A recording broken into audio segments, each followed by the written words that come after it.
Hi folks, welcome to the Prepared Homestead. This is Travis. Thank you all for stopping by to watch. Well, the wind is a little much today, so hopefully the wind noise won't be too bad for you. Try to pick a spot that was a little bit protected, but I do apologize if I get a gust of wind now and then and it kind of garbles the message. So we'll see how bad it is. There's a lot of stuff going on right now. We know that, you know that, I know that. You know, anyone that has at least one eye awake gets it.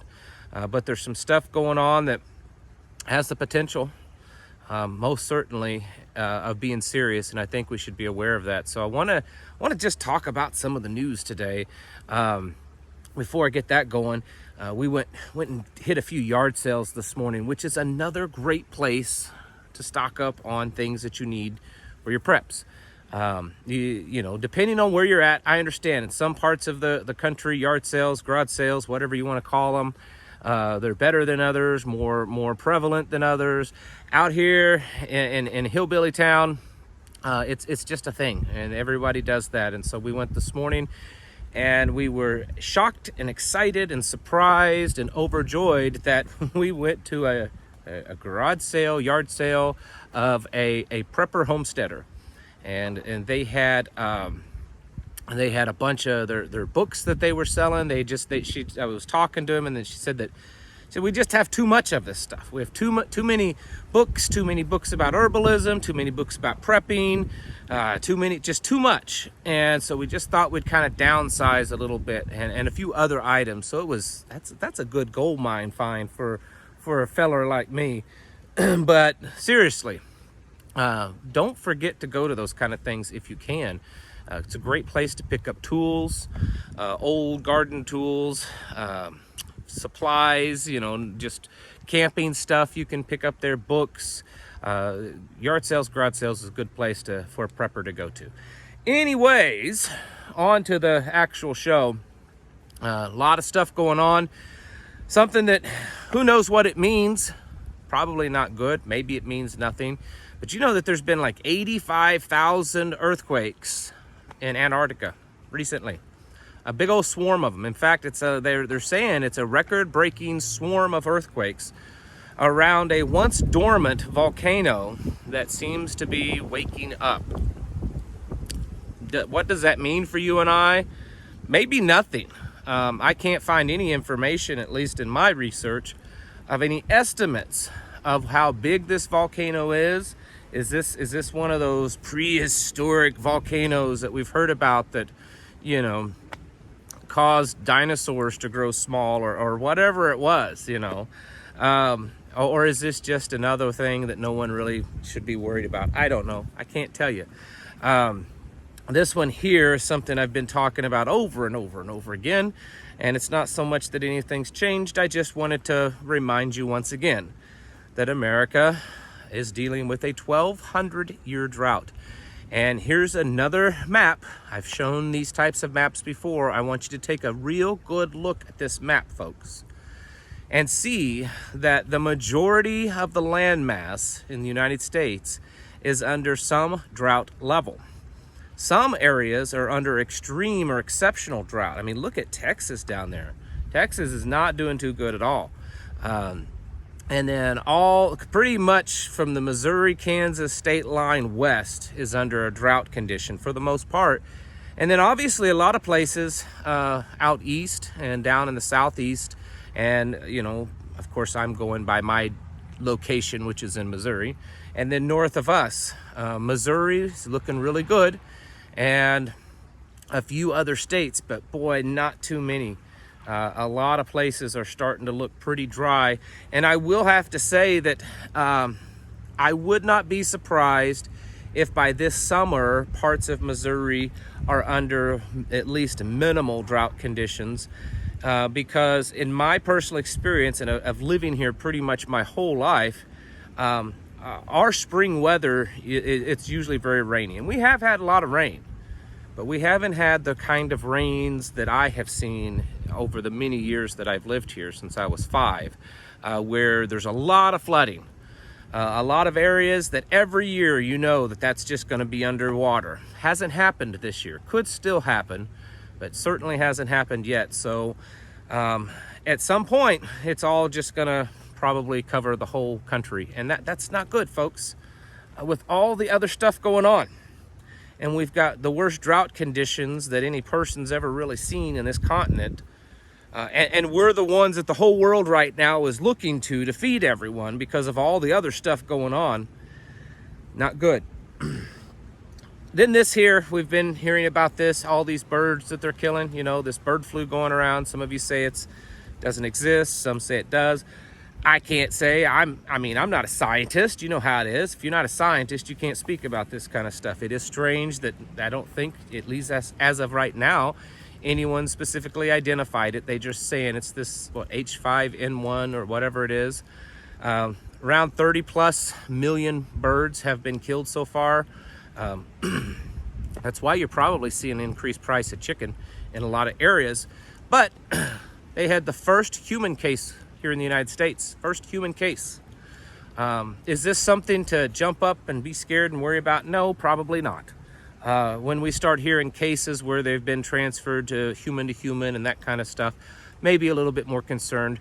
That hasn't happened yet, but just wanted to remind you that the former CDC director is on record of saying that the whole corona thing, that was just a wake-up call. That was just to kind of get people in America awake to what could happen.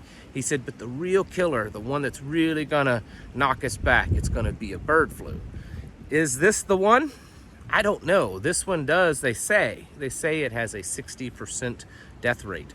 And if that were true, we wouldn't have a country left, folks. I mean, I don't want to sound dramatic at all, but I assure you, if there was a real, and I mean a real, health thing, pandemic that had a 60% mortality rate, I can't imagine how this nation could actually keep it together after that. If you see what's happened over a 0.3% or 0.4% one, that's, you know, if this pans out, if this happens, if it's real, that's a little scary. Most likely, if anything happens from it, it'll be just a repeat of what we've already seen with the, you know, the beer flu or whatever. Anyways, the real news that I wanted to get to is Russia, Ukraine, NATO, America, yada, yada, yada. Things are heating up over there, folks. Are we going to see World War III? I don't know. I can't tell you that. But apparently, the British Ministry of Defense thinks so.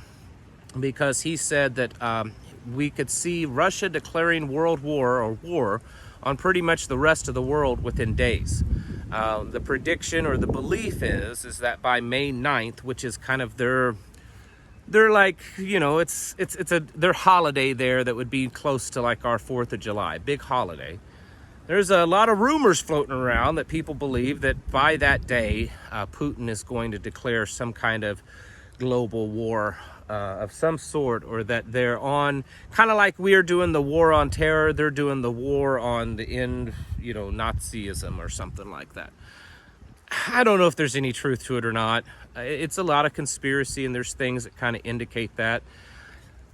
Putin's own top people, though, have been making lots and lots of threats about the potential use of nuclear weapons or advanced weapons or attacking people that are supplying and supporting the war.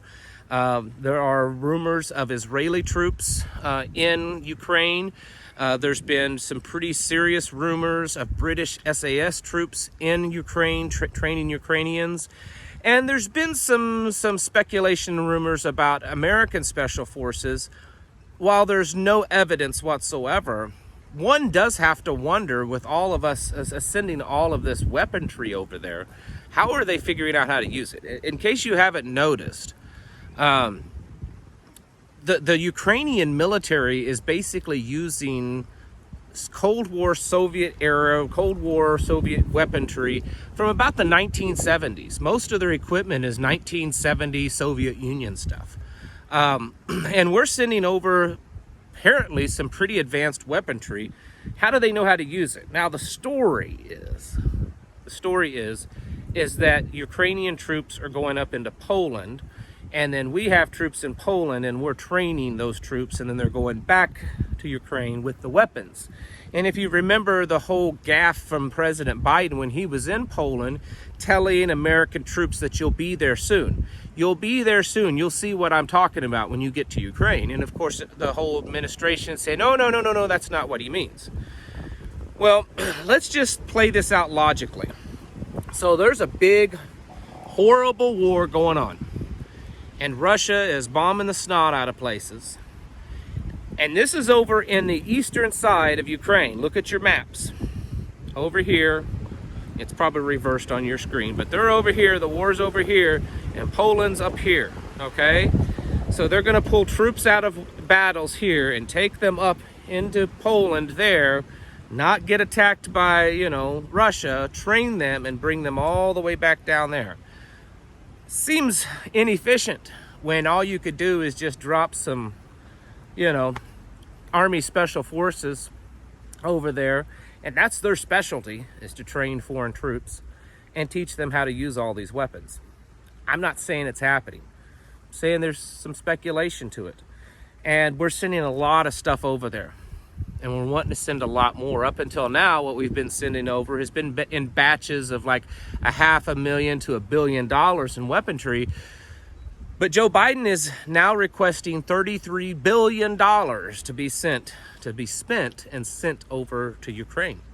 Putin has made it very clear that this is going overboard, and that this could start a war between us and them.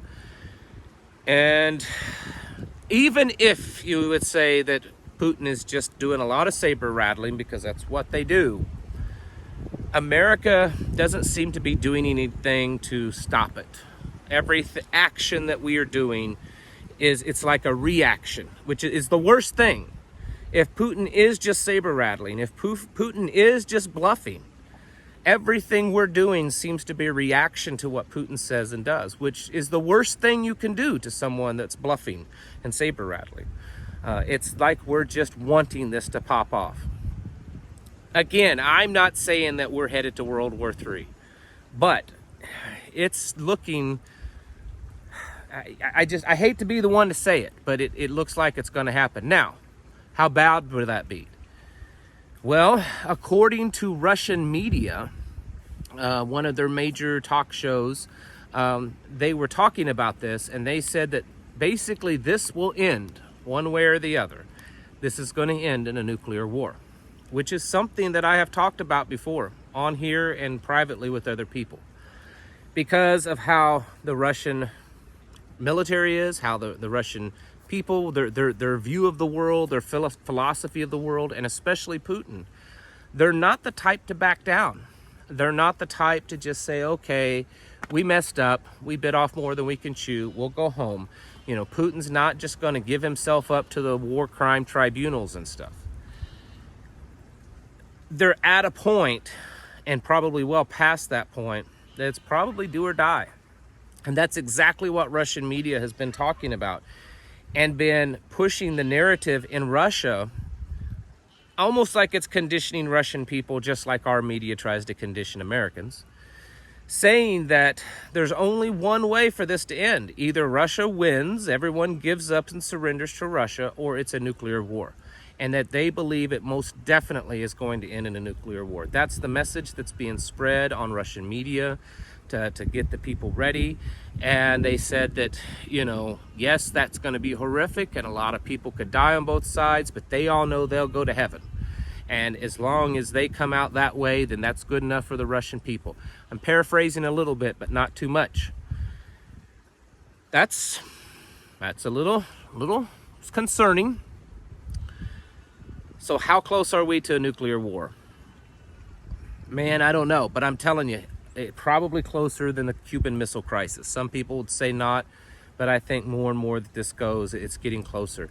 And I will probably eventually put my feet into the water like a few other channels, and we'll talk specifically about preparations to nuclear war. But the point is, folks, is there's a lot of stuff going on, and apparently a lot of people believe that something's going to happen, something big's going to happen within the next week or two in regards to the Russian war. I would certainly keep my eyes peeled for it, folks. I do personally think that something more is yet to come out of this, that there's a good chance that America is going to find herself in the midst of a world war with Russia. There's a lot of stuff going on that I'm not even touching on yet, with Israel and Iraq and Russia, Turkey's involvement in Saudi Arabia and China and Taiwan. I mean, there's wars and rumors of wars in a ways that we haven't seen on this planet in quite a while. And it's like sitting back and watching chess pieces being set up for a very, very big global battle. Be watching for it and get yourselves ready, folks. Get your houses in order. Prepare yourselves mentally, physically, and spiritually. Thank you for watching, and I'll catch you in the next video.